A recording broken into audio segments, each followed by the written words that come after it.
listening to the PRO Media Network. The next level in entertainment.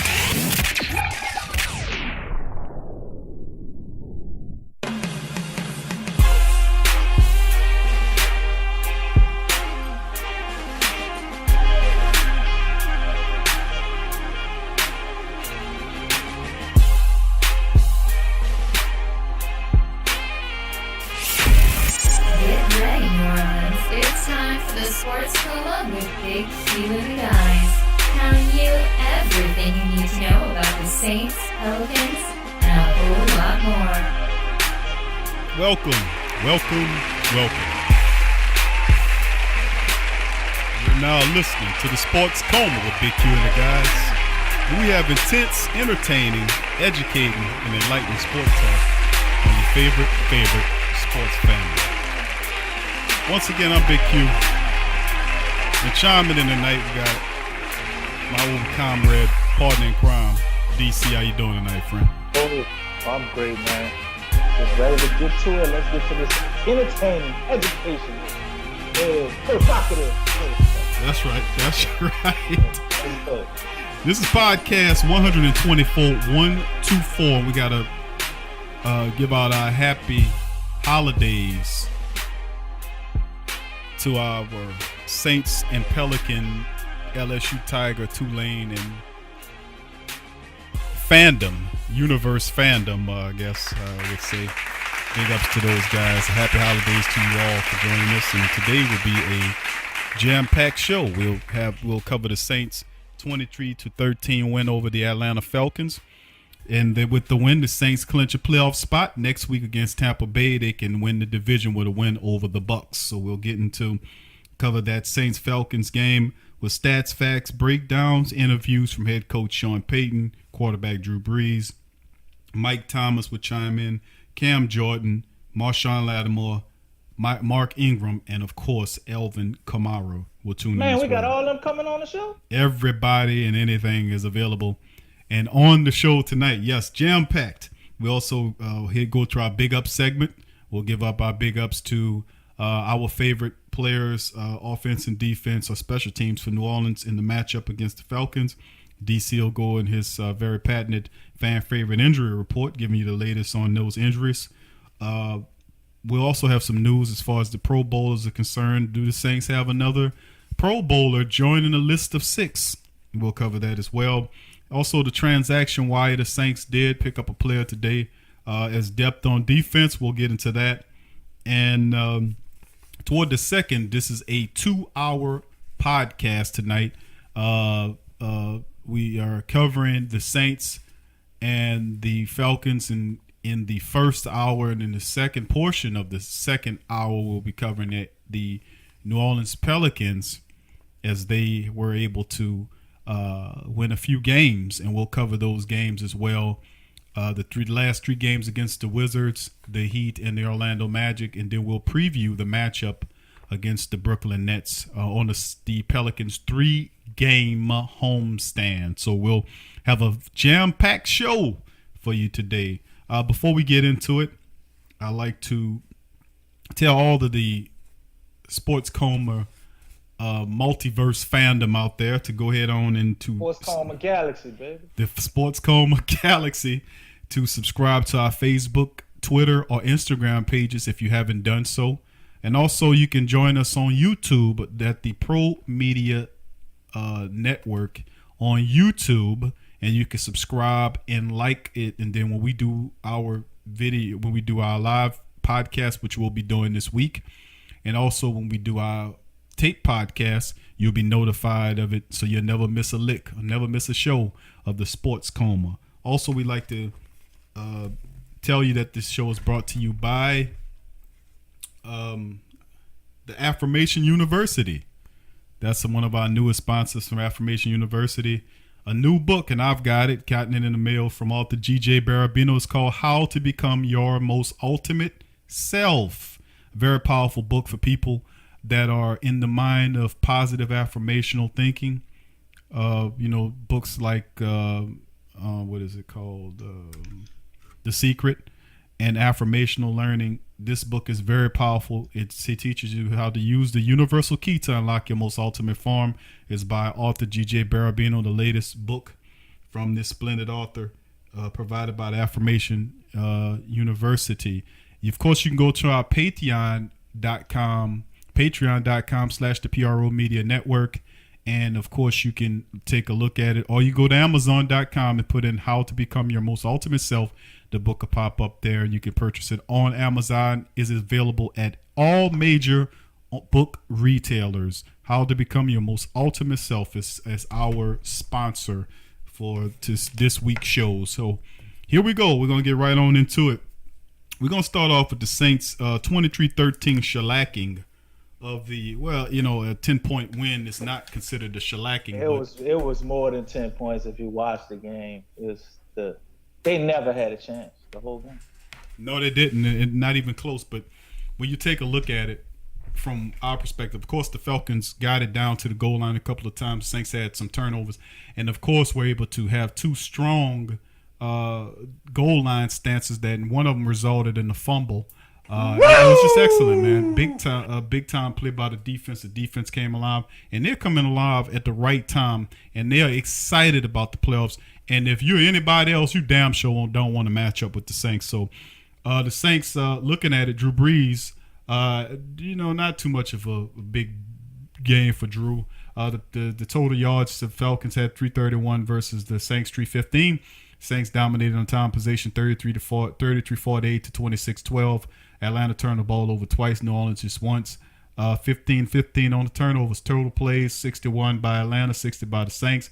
331 total yards by Atlanta, 315 by the Saints. Total drives 13 by the Falcons, 12 by the Saints. 5.5 yards per play by both teams on the night. Passing the Saints with 229 yards through the air, 21 of 28 for Dru Brees. Averaged about 8 yards a throw. 264 yards from the Falcons, and then 67 yards total rushing by the Saints. Shut the Falcons running game down.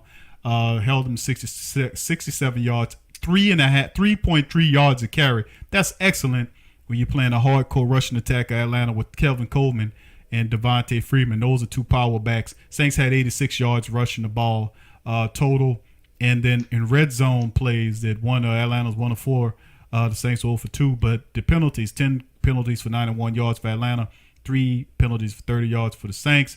And, of course, like we said, the Saints were pretty much a team that just stood the Falcons up any chance they could and really stopped this team from doing anything. DC, give me observations. What made this game stand out for you? I say the biggest thing in this game was defense, man. I knew we were going to beat Atlanta. I thought it would be 31-24, kind of go down the last minute thing like we usually get into with them. But the defense came out there and just dominated, man. Enough so where the offense could just kind of play to not lose the game. Right. And it was a very, very playoff type win, if that makes any sense. It was a game that you could feel the hugeness of the game. And I think everybody showed up, man, and they raised their level of play on the defense, probably to the highest level we've seen them since the beginning of this magical run they had in about week 3 or 4 when they beat the Panthers. Big time win by the Saints, no doubt about it. With this, they clinch a playoff spot first time since 2013. With the win next week against Tampa Bay, they clinch the division title. Depending on what teams ahead of them fall, the Saints could possibly climb to number 3. Could be an interesting set of events about to occur within the next 4 or 5 or 6 days. And here's Sean Payton to chime in on the Atlanta post. Real quick, just a little bit of what I told the team. I thought, obviously, it was an important game. I thought our defense was magnificent. And I say that with the injuries we've had. There's 6 or 7 starters out of that defensive group, and I thought they played real well. I thought it was the difference in the game, really. They handled the short fields when there was one real well, and put us in good field position, came up with some key stops, down there on the 1-yard line. Offensively, we did enough, and Same way in the kicking game. So I thought in the kicking game we played well. I thought Tommy Lee played well just in some of the coverage opportunities, punt-wise, of protecting field position. And it was a good team win. So any questions? Excuse me. It's kind of further down the road right now. We're looking at, how to win this division. And sounded like we were close to, but we're going to have to kind of enjoy this next 24, 48 hours, the holidays here, and then get refocused like we do and get ready to play another football game. So that was a good win, though. Obviously, we think Atlanta's a real good football team, and we knew going in it'd be a battle. How much do you guys teach bouncing a football in someone's butt to make an interception? No, listen, that was a little bit like that Super Bowl play where it just kind of rolled around on a body, and that happens once in a while. Fortunately, it didn't hit the ground. Coach so Sean Payton. I thought they made a good said call. They know it'd be a battle, and the Saints defense took it to their butts and really just literally not decapitated, but they were able to take the heart out of Atlanta and stomp on them in many parts, completely just diffusing their very stiff running game. And Julio Jones, even though he caught 7 catches for 149 yards, he had no touchdowns in this game. He had 23. He actually had a call that went against him. He had both feet in the end zone, but the ball was outstretched past the goal line. And, of course, Marshon Lattimore made a tackle to pull him away from trying to pull the ball in there. So, Marshon Lattimore, even though this guy had 7 catches for 149 yards, he was targeted 11 times. Marshon Lattimore did an excellent job in keeping Julio Jones out of the end zone and ultimately infecting the game in a big way. Wouldn't you say, DC? Oh yeah, most definitely. He made a lot of plays away from Julio Jones, so we can't just really focus on that. And they ran a lot of zone too. If you've seen, they had multiple people on Julio, so it wasn't like Marshon Lattimore was on him every time he caught the ball. And he made the interception. Big time. That's what's going on in Saints history. Yeah, man, we're always gonna be talking about that play. Yeah, that's a legendary play now. So for the next 10 years, we might be mentioning that play, especially if the Saints go ahead and take it on home to glory this year. That's right. Here's Dru Brees with his thoughts on the post game. Yeah. Listen, it's an incredible honor to have had the opportunity to play long enough to see that happen. Again, so many people are a part of that. All the guys that blocked, all the guys that caught him, all the coaches that put together the plans to make that happen. So everybody shares in that. Dru, what does it mean to be back in the playoffs? Yeah. It feels good, but honestly, it's the expectation, and so while I guess it feels good to clinch a spot, it's not the ultimate goal. The goal, first and foremost, is to win the division, and we have an opportunity to do that next week with a win in Tampa. We know that's going to be an extremely tough task. They're a very good football team. They're a divisional opponent. So we're going to have to be ready for that game. Dru, what about the sequence there you have? The interception, you go early, Yeah, well, felt like we had the opportunity to take a shot, and felt like we caught him in a good matchup situation, with Ted kind of running across the field, and we were able to cash in. But that was a huge play, huge momentum, point in the game. To just be down the guys that you were defensively, the decline this week, Yeah. Yep. still essentially 6 points in the last touchdown. I thought the defense played spectacular all the way around. But just watching them work this week, watching them practice, watching them just go about their, the discipline of putting the game plan in and understanding what it was going to take to win this game, and then to go out and watch them execute it to perfection was great. That's Dru Brees chiming in on his thoughts on Alvin Kamara and the team and whatnot. But when it's all said and done, man, the Saints fans played. I gotta give a big shout out to the Saints. The Superdome was rocking. They kept Atlanta off balance, and they were really loud. Big ups to the Saints Nation, baby, for this, because this win is big, and you got to give it to the Saints. So when we come back, that's Saints fans, that is. When we come back on the other side of the break, we'll continue to hit you with some more interviews. We'll talk some more news, transaction reports, injuries, whatever. We got it all for you on the other side of the break. You listen to the Sports Coma with Big Q and the guys. Stay with us.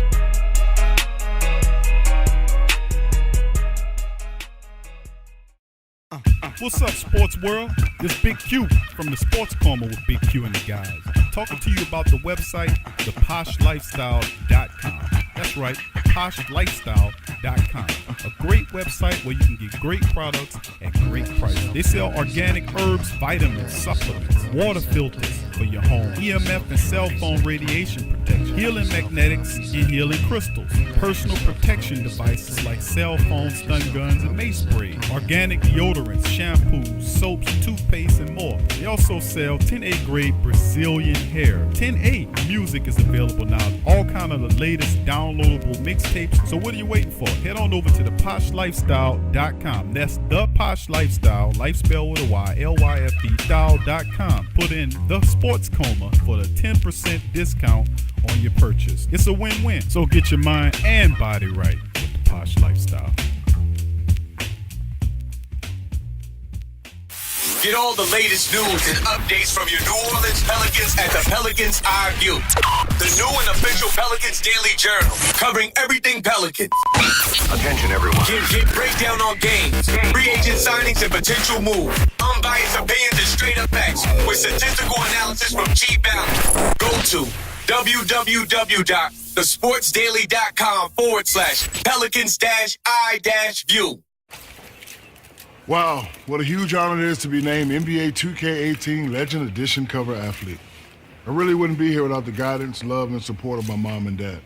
Also, I'd like to thank my coaches, both college and professional. But most of all, I'd like to thank Kobe Bryant. He was the NBA 2K Legend cover athlete first. He's so awesome and handsome and has really nice natural teeth. Wait, what? I'll be looking at his teeth. This ain't over, Kobe. Payback's gonna be fun.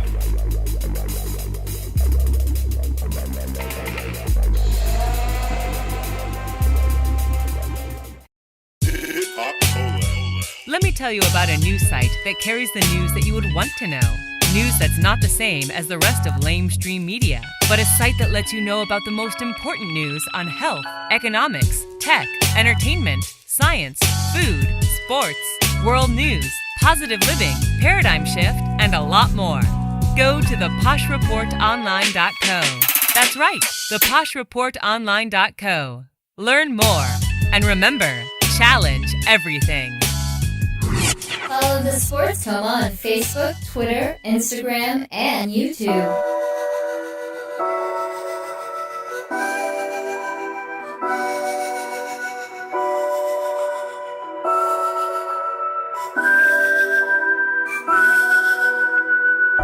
You're listening to the Sports Coma with Big Q and the guys on the PRO Media Network.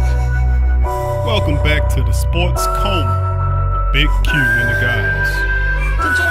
Covering the Saints' 23-13 win over the Atlanta Falcons in the New Orleans Superdome. And like I was saying before the break, we give a lot of respect and love to the Saints universe, because they showed up in a major way in the dome, in a huge way in the dome, and helped to actually really do it to Atlanta. I mean, and you got to say a lot of this, the penalties that this team had came under was a result of the Saints fans yelling to the top of their lungs, and the Saints rewarded them with a not division win, not yet, as Coach Sean Payton said, but they did get a playoff appearance. So yes, no doubt about it. So before we get into our next interview, well, let's do our big ups, DC.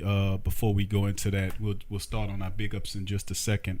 Let me reel off a bunch of accolades. I go into a few Saints. I'm gonna go over about 3 of them and talk about some of the major implications of what they've done at a major level. Dru Brees continued to shatter records, as he moves closer to the end of his career. He started his 189th game as a Saint, putting him in a tie with Frank Warren, all-time great late Frank Warren, for 3rd place in the club record books. He appeared in his 248th career game as well. As you know, he has the 70,200 career passing yards, ranked third behind Peyton Manning and Brett Favre. He has 4,800 passing yards this year after this game, giving him the 12th time in his career, his 12th 4,000-yard passing season. That is unbelievable. 2 behind the all-time lead, New Orleans' own Peyton Manning. He also has his 12th straight, all with the Saints. He completed 21 to 28 for that 239 yards, 1 touchdown, 1 interception. He had a 97.2 passer rating. We're also going to give a lot of love in this game to Michael Thomas as well. He had 4 catches for 66 yards, giving him 98 grabs on the season, tied with Marcus Colston for the second highest single season total in their club history. With 2 grabs, Mike Thomas. With 2 grabs Sunday against Tampa, Thomas would set the club record. That's right, which is 99 that Jimmy Graham had back in 2011. It come the first Saint to grab 100 to catch 100 catches. With 2,288 receiving yards in his first 2 seasons, he has surpassed Colston for the highest receiving yards totals in the Saints' first 2 NFL seasons. And when they first picked him, they said, "Mark, he got the size of Colston, he can catch like Colston." And we said that this guy is every bit an upgrade over Marcus Colston, and he's showing up. He's way better. Cam Jordan, big ups to Cam Jordan. On his Iron Man streak, started his 96th consecutive game, giving the longest consecutive games played streak among NFL defensive ends. So, we talk about J.J. Watt having all of the sacks, but Cam Jordan plays every game and plays every game hard. He played in his 111 consecutive game overall, putting him in sole possession of 33rd in the club record books. He received 2 sacks, making him, that's the career high 4th time he recorded multiple sacks in a season. In a game in the season. Well, 1 sack on Sunday against Tampa, Jordan could set a career high for takedowns, surpassing his 2013 total of 12.5. But the 2 sacks versus the Falcons, Jordan has also sacked Falcons Matt Ryan 10 times, making Ryan the quarterback he's most sacked the most, and Cam Newton, of course, is second. He sacked him 8 times. Marshon Lattimore, and then we'll go into our big up segment. Has recorded his 5th interception of the season, finished with 6 total tackles, a career high 4 passes defense. Maybe this is the most important stop took place on the 3rd and goal play in the 3rd quarter, where he held wide receiver Julio Jones out of the end zone on a reception, with the Saints then stuffing Devontae Freeman one play later on the 4th and goal, and combined to stop with Ken Crawley and defensive end Kikaha. Big time, big up. So let's go into our big up segment. And they all are Pro Bowlers. Everybody you just wonderful, all of them. That's a good segue. Michael Thomas, isn't he the? I would have to say he's the first wide receiver that we had as a Pro Bowler in the Sean Payton era. Yep. I can't remember another wide receiver. Me either. I don't. There was none. Amazing as Marcus Colston never made the whole it. Time. Right. He never got a Pro Bowl. Never which got I think it's utterly disgusting and ridiculous. Yes. But shout out to Mike Thomas, man. He will get there. Wide receiver in the Sean Payton era. You get to the Pro Bowl. Let's get to that big up segment. I'm gonna start it with you. Give me 2 big up players who get your big ups in this game against the Falcons. My big up guy is gonna be Alvin Kamara, man. 162 all-purpose yards. He comes out in the second half and busts a 50-yard return to reestablish what they already had started in the first half. He made a lot of key plays on touchdown drives, even though he didn't get in the end zone. And he forced Atlanta to shift their whole defensive focus to making sure that he did not get loose. So I'm going to give a shout-out to Alvin Kamara. And my second player would be Matty Teo. Man, that guy played lights out. He made us forget all about A.J. Klein, at least for that one game. Got everybody lined up right. He single-handedly forces Devontae Freeman to a fumble on the goal line. He also would have had another fumble if the referees would have had better eyes on Matt Ryan, when Matt Ryan scrambled and fell to the ground on his own will with nobody touching him and fumbled. But we could go ahead and overlook that. He had 3 tackles for a loss also, constantly in the backfield. He shut down their run game, not him alone, the whole defense. surely had something to do with that. But Matt Tayo played probably the best game in the Saints uniform that I've seen him play all year. Statistically, he only had 5 tackles, 3 for a loss, and a fumble. But the impact that he had on the game was a lot bigger than that to me. It was big, nice calls on those big ups, DC. My big ups goes to Craig Robinson. I think Craig Robinson played an excellent game. He had 10 total tackles on the game. Excellent game for Craig Robinson. And even when you didn't see him making his statistics, he was making plays, getting people lined up correctly. His energy was all over the place. Big up to Craig Robinson. He's my big up guy this week. And also I want to give a shout out to Marshon Lattimore as well. Marshon Lattimore is another guy who had an excellent game. He had 6 total tackles and a pick. He like I read earlier, kept Julio Jones out of the end zone, even though Julio did catch about 11 passes on the day he was targeted. He was targeted 11 times. He caught 7 catches for 149 yards, but none of them, he kept him out of the end zone. So big ups to Marshon Lattimore as he continues to have a stellar rookie campaign. By far, probably having the best rookie season any cornerback the Saints had. So big time. Any cornerback. Marcus Peters probably the only one I could think of that came. But most certainly beyond anything the Saints ever seen. So, right. But here's Mark.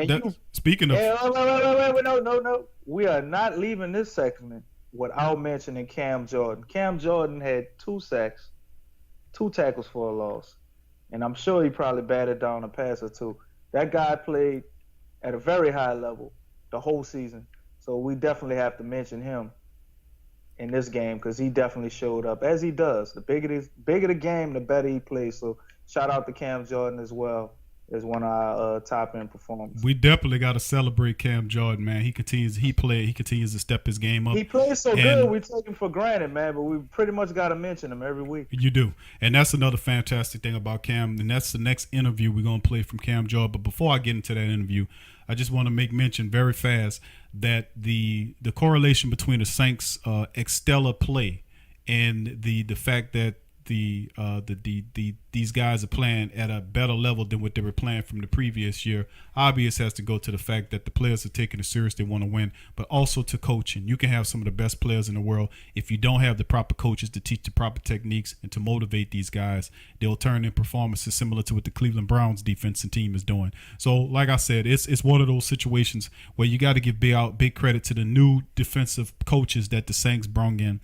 The likes of Nielsen, Ryan Nielsen, who's a defensive coach, a defensive line coach for the North Carolina State Wolfpack. When he was there, we played for North Carolina State Wolfpack. He was a D-line coach there. He come in with that same ferocity. He's working with these defensive linemen. He's teaching them, giving them to do the right thing. Also, big ups to Nolan, the linebackers coach, who came and also to get these linebackers fired up. And the improvement on both the linebacker and the defensive line, you can see it. It's most evident. And also the secondary, we already know about Aaron Glenn. He was here already, but he's worked a miracle with guys like P.J. Williams, guys like Kenny Crawley, and then with the young and outstanding rookie Marshon Lattimore. So big ups to all those defensive coaches on that's inspiring these players to take it to a level, to have fun, and to do things necessary to do. But here's Cam Jordan on playoffs. Merry Christmas. At the end of the day, we have our destiny in our control, and we've got to go grasp it now. It's great to say that, I think we've made the playoffs at this point, but we've got loftier goals. We want to win our division. We want to win the Super Bowl, and next week we have a chance to grasp that. Division, not Super Bowl. We got some weeks for that time. It's all steps. Yeah. The fumble recovery on the end time, and then the 4th initial stop, the impact of those 2 defensive stops. Yeah, I mean, when you talk about, the third and 1 stop, we talk about a 3rd and 44 stop. We talk about a 4th and 1. Everything we came out, we had expectations that we came out in the cheat. We came out and Manti had a huge play, followed by this asterisk. I'm just going to stick with it because I don't know what else to call it. But when you talk about, pressure from the D-line, I couldn't be more proud of him. When you talk about the way Sheldon Rankins is playing this year, playing this game, there's probably not a D-tackle out there rolling the way he was rolling this game. Special. So when you talk about that's Cam Jordan chiming in on his thoughts on the Saints win. It's fired up as usual. And we're fired up as well, man. The Saints, guess what? The Saints in the playoffs 2017, baby. Might be a black and gold Super Bowl. We'll talk about other stuff on the other side of the break. Stay with us. Forget ESPN or Fox. Get straight sports talk from the Sports Coma with Big Q and the guys. In today's world, children are bombarded with negativity on television, online, and at school. Our kids need to have a positive outlook on life and the world around them. I want to share with you a valuable resource you can use to bring positivity into your child's life. It's the new book, 101 Powerful Children Affirmations, a guide to positive child self-image, from author and dad, G.J. Barabino. This is a simple guide loaded with wonderful and inspirational affirmations designed to uplift young people's spirits. This positive and powerful children affirmational is chock full and loaded with wonderful inspirational sayings that will lift your child's self-image to whole new levels through the awesome power of spoken word. 101 Powerful Children Affirmations, a guide to positive child self-image, from author and dad G.J. Barabino. Available on Amazon. Order a copy for yourself, your child's teachers, or anyone you know with children. 101 Powerful Children Affirmations, a guide to positive child self-image. Order your copy today. Thank you for listening to the Pro Media Network, who provides hours and hours of free entertainment to you and yours. If you are benefiting positively from our content, please donate to help us grow our platform by going to www.patreon.com/the Pro Media Network. That's www.patreon.com/the Pro Media Network, and support the true independent artists. Check out the Crown They Ass World podcast with three kings covering all the news and issues that affect you and the ones you care about, only on the PRO Media Network. Hello, New Orleans. You're listening to the Sports Coma, your new #1 podcast on everything Saints, Pelicans, and a lot more. And now, here's your host, Big Q and the guys. Welcome back to the Sports Coma. Big Q and the guys. We celebrating the fact that the Saints, man, gave the city of New Orleans and all of Saints fandom across the Saints multiverse the present of a playoff appearance. The Saints Galaxy gave them the gift of a playoff berth. Big time. And then, of course, the New Year's gift could be the fact that they'll clinch the NFC South, marching into the playoffs. Depending on how things line up, we'll see where the Saints end up playing. But we might see Atlanta it's quite possible we could see Atlanta in the wild card round as the next opponent. It's quite possible that Atlanta can be eliminated from the playoffs altogether. It could be, and then you end up facing a team like Seattle. So that is quite possible. That is more likely, actually, because they've been playing bad football maybe the last 5-6 games. Even the games they've been winning, it could have easily went the other way.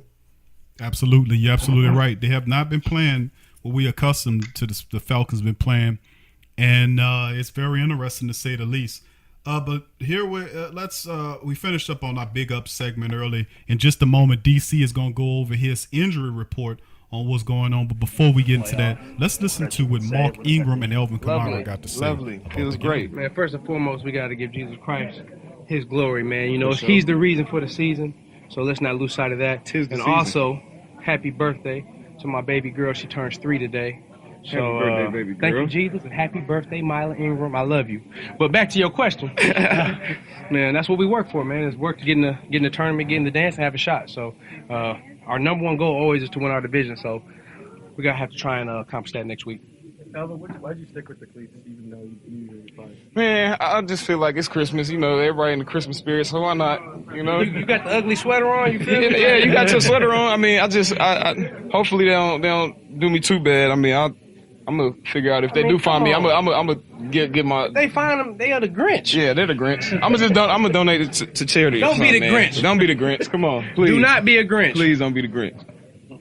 Mark, talk about the impact of your touchdown and also Ted Ginn's touchdown. I think that was huge. You know, we were up 6-0 with 50 seconds left coming into the half, and a play that we had drawn up because we saw it open, and Ted and Dru executed perfect. Line blocked it up, and Ted finished it, man. And we were talking about coming out in the second half and playing strong. And unfortunately, we had a turnover. Man, how about that defense, though, man? Them boys are some savages. Some dogs. So, we put them in a bad position, but they bailed us out, and we was able to get some scores to, put the game a little further apart. Alvin, what did it mean to be in this game for the full thing? Man, I mean, I was ready. I didn't get the full chance to do what I had to do last game. So being able to be in this game, meant a lot. Came prepared, didn't get it wasn't too big of a moment, but, it was important because it was the next game. We were able to get the win, so it feels good. Did it feel like revenge at all a little bit? Yeah, of course it felt like revenge. They beat us the last time. Ingram so chiming in there and Alvin Kamara, as you can quite clearly see that those guys are happy to be. It's almost like they both two rookies playing. I mean, I forget the fact that how Mark Ingram energy level is. He's almost like a rookie like Alvin Kamara. The fact of the matter is, it's something very interesting Mark Ingram said in his interview too, when he makes the reference and says that, hey, you got the offensive rookie of the year here, hey, and then you got the defensive rookie of the year over there. That is something, one of those things that get lost in the nomenclature of everything, in the scenery of everything. First time in history, that's been happening. It's the fact, right? That's what I'm saying. All these terrific accolades of the things that are happening to him. So very rare things happening. That's excellent. 200 backs in the Pro Bowl. That's very uncommon. That's a lot of great things, and that says a lot. We got two rookies in the Pro Bowl. How many times has that happened? And not to mention about the big come-ups we got, the comeuppance we got to give to the fact that Jeff Ireland, who was another guy who they just gave an extension to a few weeks back because of this. Since he's been here, he's made some solid acquisitions. This year's draft was what this team's success is built upon. What Marshon Lattimore is bringing to the defensive side of the ball in the secondary, playing at a high level as a rookie. What Alvin Kamara has brought to this offense, playing at such a high level as a rookie. Both those guys are Rookie of the Year candidates on offense and defense. Not to mention the depth that Jeff Ireland brought into the team. Also drafting and bringing in guys like Trey Hendrickson, Alex Anzalone, El Kadim Muhammad, who played sparingly. Then you have Ryan Ramczyk, who we were really upset with because we felt at the time he had two healthy guys in Armstead. No, it wasn't. And also, that if you was upset. If we go back and listen to the tape, you'll hear DC blatantly going on. No, I kept telling you Sean Payton didn't lie. Very well, DC. But anyway, these are the terrific things, by the way, that we got to eat our metal. We got to eat crow. When we're wrong, we got to eat the crow. So we got to give credit where credit is due. Stop trying to put me in your wrongness. Okay, so that's what it comes down to. So I have to apologize to Coach Sean Payton. There you go. You go. So I apologize for Coach Sean Payton for the pick of Ryan Ramczyk. My thing was, I felt like we could have used another defender. We could have used another defender earlier, perhaps. Early on, we could have got another guy that could have really helped us. That was a higher grade than what Trey Hendrickson or Alex Anzalone brought. But obviously, Jeff Ireland did the research on these guys and found out that they fit what the Saints wanted to do. And boy, did they! They came in here. And remember, Alvin Kamara is not a first or second round draft pick, is he? So he comes in here, second round pick. Second round pick. So he comes in after. No, actually, he was a third round. He traded up in the third round. They couldn't believe he was still there. Alvin Kamara is a guy comes in the over. second round, we got Marcus Williams. That's right. He was a third round pick. He was he was a third round pick that came in here. And I think the Saints had 3 third round picks, didn't they, this year? Didn't they have 3? Yeah, we had 2, but we gave we actually traded to get that third one for Alvin Kamara. Right, but be that as it may, this team was built, and largely a lot of the success is happening because of the rookies, the roles that the rookies like Alvin Kamara and Trey and Ryan Ramczyk, who's played every snap. Let's get that straight. Ryan Ramczyk has played every snap for this team this entire season, every snap, and it just goes to show you with the big ups to Jeff Ireland and the Saints scouting team to ever bring these talented players in here. And I just can't wait to see what happens in the postseason with this very exciting team. The energy of these guys who, like Mark Ingram said in the interview, the moment is not too big for them. The moment is not too big for them, and it's just excellent. Big ups. I just have nothing to say but big ups. But let's segue into our injury report. DC, we have a couple of injuries we want to report on. How are we looking going into this week here? We're looking okay, man. We only had 2 injuries during the game. You had a thigh injury from Tyron Armstead, who left the game in the 3rd quarter while chasing down the Dru Brees tip pass fumble pick. He hurt his thigh, but he was listed as questionable. So that means I guess he could have came back in the game if we really needed him. So that's saying a lot about him next week, or at least the first week of the playoffs. And we also had an injury from John Hughes, similar type thing. He hurt his elbow, went out the 4th quarter. He was listed as questionable, but he didn't return to the game. So possibly could have got him back in there if we really needed him as well. And we had the list of other guys, the usual suspects you already know about. Man still out with a concussion. His timetable was for him to possibly be back this game, but he didn't. So next week, hopefully he'll be lining up. I know we'll need him. He's a much needed guy. You also have Trey Hendrickson, who had an ankle injury the first Atlanta game. He had a 3-week timetable, so that puts him right on course to be back next week, or maybe during the playoffs. And you also had another tight end that we signed, Jared. Can't get this guy's name. We don't use him, but we basically signed him as depth. And he was out hurt as well. Garrett Griffin, foot injury. Haven't seen him get any really meaningful snaps. And then you had AJ Klein and Kenny Vaccaro, as you guys knew last week, that those guys have been moved to the injury reserve, so you won't be seeing them anymore during the regular season. Don't know how that goes with the playoffs, as well as Alex Anzalone. Try to have some information next week on him, because he's been hurt since week 4, and with the playoffs coming into mind, maybe he can get out there. So that's our injury report. Go ahead and take these glasses off and put my coffee mug back on up. Very good, very good. Appreciate the injury report, DC.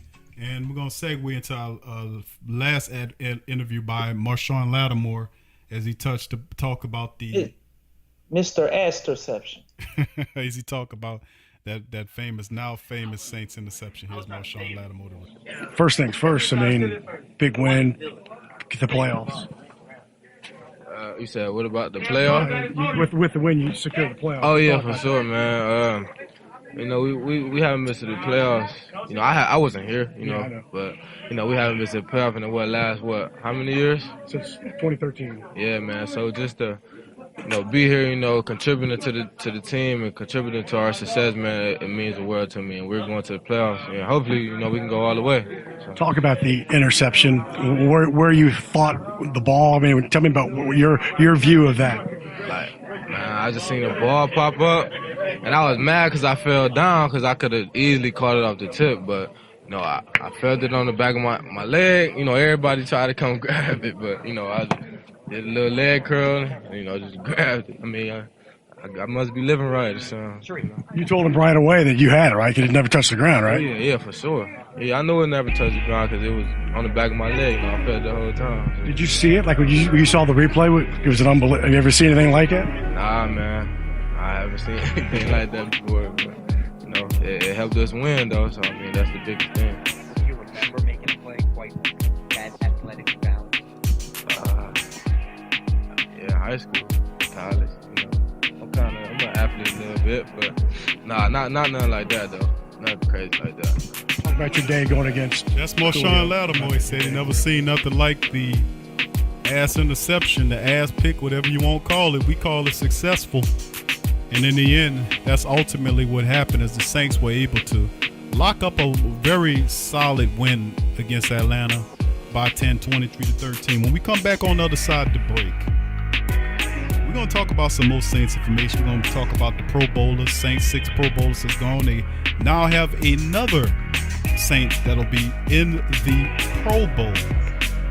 7 Saints, and we'll go over that with you on the other side of the break. Also, we'll give you some of our transaction news that the Saints did make a signing today. We'll tell you about it on the other side of the break.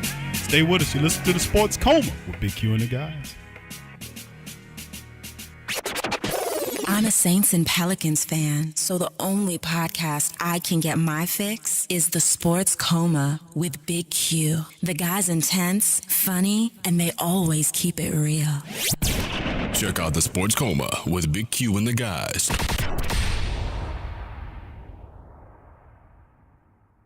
Clear, clean, great-tasting filtered water. We're all thirsty for it. But in the U.S. alone, an estimated 2.5 million plastic bottles are added to the environment each year in search of the perfect drink of water. There has to be a better solution, and there is. Crystal Quest, a leader in the manufacturing of water filtration technology, has been providing clean, drinkable water for 20 years. Crystal Quest has been recognized by such leaders as Consumers Digest, Dr. Oz, and Colin Ingram's The Water Drinking Book, offering our customers the cleanest and most environmental-friendly drinking water at a rating of high purity. With Crystal Quest's water filtration technology, you can rest assured that your water will be crystal clear. Contact our network of authorized distributors and join our thousands of satisfied customers. Just log into theposhlifestyle.com. Once again, that is theposhlifestyle.com. Get all the latest news and updates from your New Orleans Pelicans at the Pelicans Argue. The new and official Pelicans Daily Journal, covering everything Pelicans. Attention, everyone. Get breakdown on games, free agent signings, and potential moves. Unbiased opinions and straight up facts with statistical analysis from G Balance. Go to www.thesportsdaily.com/Pelicans-I-View. Follow the Sports Coma on Facebook, Twitter, Instagram, and YouTube.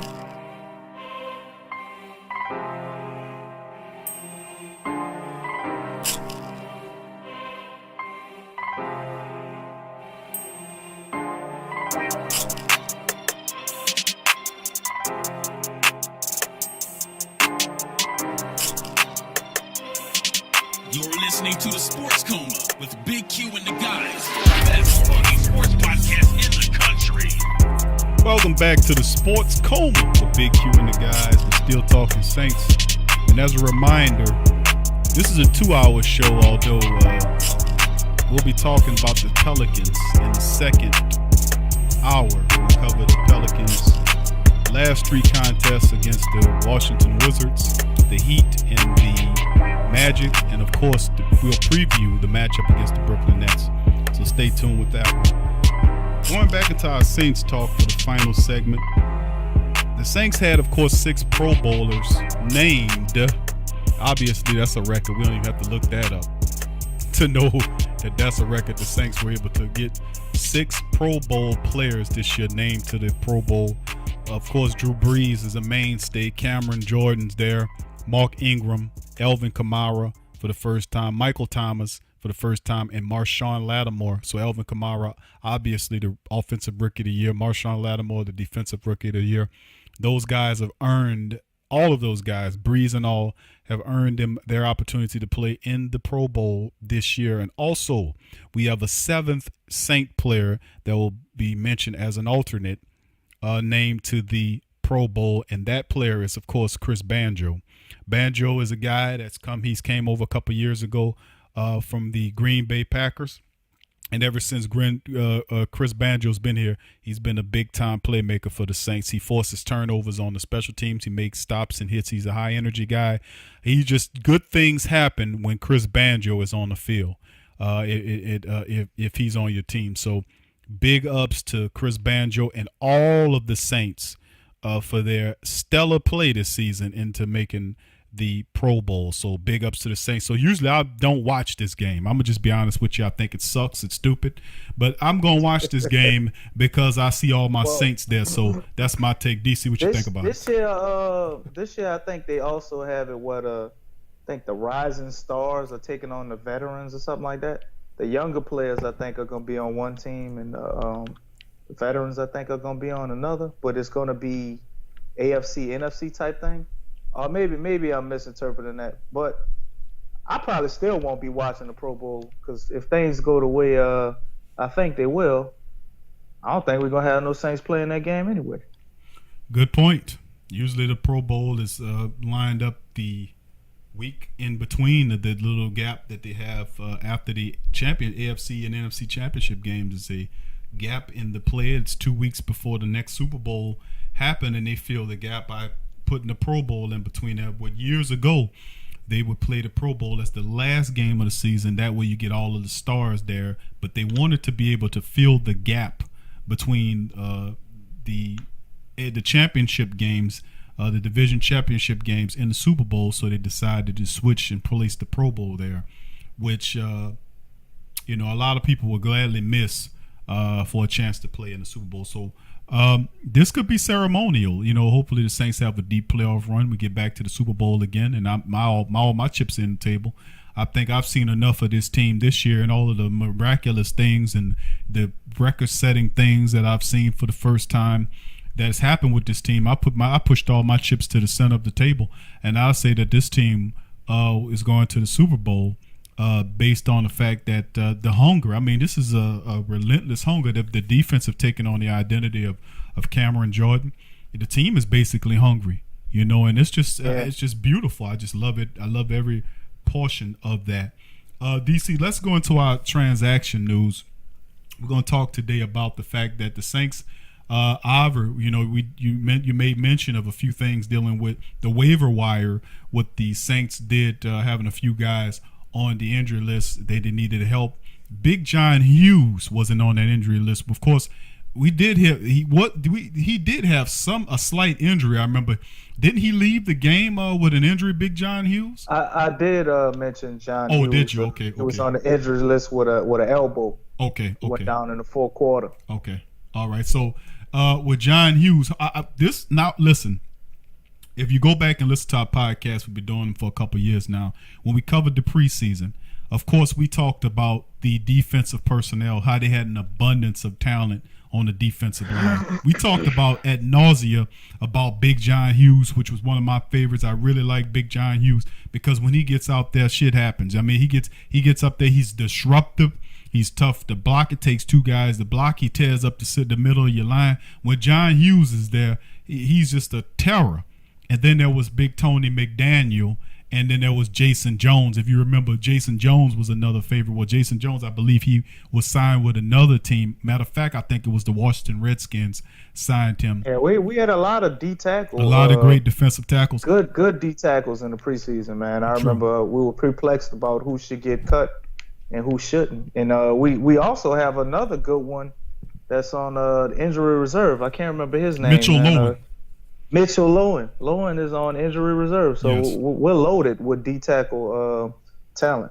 A lot of injured guys, no doubt about it, but the Saints reach back into their bag of tricks and bring in Big Tony McDaniel. And let's talk about this because a lot of people just going to peruse over the fact that Big Tony McDaniels is back on the team. When they cut Tony McDaniel, I was like, what? Hold on. But he didn't sign with anybody, and the Saints were smart enough to keep his number handy, just like they did with so many other pivotal Saints that they kept nearby. Guys like Sterling Jason Moore, Jones. Guys like what's the big tackle that always they cut him and then bring him back. They cut him to bring him back. Bryce Harris. So I mean, you have these guys that's on the Saints. Instant caller or the roller list that come on back. The standby list is pretty much what it is, and you better believe Bryce Harris is on on the standby list. Sterling Moore was on the standby list, and now you have Big Tony McDaniel who was on the standby list. Didn't we have Jason Jones before too? Jason, and you had Jason signed him back. No, Jason Jones was signed with the Redskins. No, okay. After they cut him in the preseason, he never came back. He went to, I think, the Titans. No, he came from Titans. The Redskins was the team that signed him for the rest of the duration of the season. But Tony McDaniel wasn't signed by anybody. The Saints remembered, hey, man, remember Big Tony McDaniel's causing hell in the center of that line? Why don't we give him a call? Well, guess what? Tony McDaniel is a big guy. He's 6'7", 305 pounds. He's a guy that is he's 32 years old, but he hadn't played any football this entire season, which means you're going to get a veteran who's been in the playoffs, who is fresh, and who is ready to just plug and play. And the thing I like about this guy is that he is a nose tackle. He's a nose tackle. He is the epitome of what a nose tackle is. He's unmovable. It takes two guys to block him. And what his signing means for the Saints defensive line, oh my goodness. Oh my goodness. If you can have a guy, you already have a fellow like Tyler Davison and Daniel Onyemata. Those guys are playing lights out. Then you move Sheldon Rankins to defensive end, and you put those three young studs in there, and they play lights out too. But now you have an opportunity to have a package where you could put big Tony McDaniel in there. And anytime you have Tony McDaniel in there next to Sheldon Rankins, oh my goodness, Sheldon Rankins is gonna cause hell, man. I mean, I could just see Seattle Seahawk too. Former Seattle Seahawk. He was drafted out of Tennessee. He played with Jacksonville, a couple of seasons with Jacksonville. He had a few years with Miami. He played. He had 2 stints with Seattle. He played 1 year with Tampa Bay. Then he played. He had a portion. Actually, he played a little ball with San Francisco. He was signed and played on San Francisco's roster this year. Didn't play that much this year, but they released him. The Saints have him now, which means that they'll have to make a corresponding move now on the back end of this deal, DC. If they're signing Tony McDaniel, that's good news. The bad news is that John Hughes, perhaps, or one of the other guys that got hurt, might have a longer injury period than what we initially believe. Who do you think it is? Do you think John Hughes' injury could be a lot serious than we anticipate, or one of those guys? I don't think they signed McDaniels if nothing's wrong with Hughes. Well, yeah, that would make the most sense. From what I read in the injury report, it didn't seem that bad as elbow. But if you're signing another D tackle, I would have to imagine it would have to be John Hughes, because we need extra D tackles with the thinness at defensive end, with Trey Hendrickson and Alex Okafor being down, and Haloi Kakaha also went down. I don't think I mentioned him in the injury report. Right. The papers I had, it didn't show it, but I thought about it, and during the game, I remember he did get hurt. Wow. So George Johnson will be real serious. Yeah. And El Kadim Muhammad, could we finally see El Kadim Muhammad make an appearance here? If they haven't put him in now, I don't think it's going to happen. The games are getting more intense, more serious. El Kadim Muhammad is a guy you would have wanted to play against the Jets, I would think. Excellent point. George Johnson, a guy that's just coming in, and he has 2.5 sacks in a week and a half, and he's a perfect natural fit for what the Saints are doing. And he pretty much, I would figure El Kadim would probably be a guy that will come in and help out, as he did in the preseason when he led the team in sacks during the preseason. Now is not the case. They have opted to go veteran with George Johnson, and now the signing of Tony McDaniel. I do think that El Kadim Muhammad will see some time, but mostly as some time. Yes. But, I mean, we have to be honest, Q. We ran 3 defensive tackles before we ever decided to try to. That's true. That's true. So it must be something that's going on where they don't feel comfortable putting them in a live game just yet. So I don't see them doing that unless if we're blowing Tampa Bay out, maybe he gets a look. But if you look on the inactive and active, I guarantee he might not even be active. Yeah, we're gonna have to monitor that, DC. And we'll definitely make sure we monitor that for the rest of the week, because the Saints, that's one position that the Saints were very deep at, was the defensive line. And it has shown they've lost young players, they've lost a few older players, and then in the midst of all of this, the Saints, and then, if you think about it, you think about all the stuff that has happened. Nick Fairley, a guy that they lost, and was like, oh my goodness. The Saints they still have clinched the playoff spot and are going to win this division. That's amazing to me. That's amazing. There's a chance he could come back next year. That's still amazing to me. that's amazing. But when we come back on, we're about to go into our break. When we come back, we'll finish up on the Saints talk. We'll segue into Pelican talk. Actually, we're done with the Saints talk. When you come back on the next hour, we'll be talking Pelicans, man. So stay with us. You listen to the Sports Coma, Big Q and the guys. You're listening to the PRO Media Network. The next level in entertainment.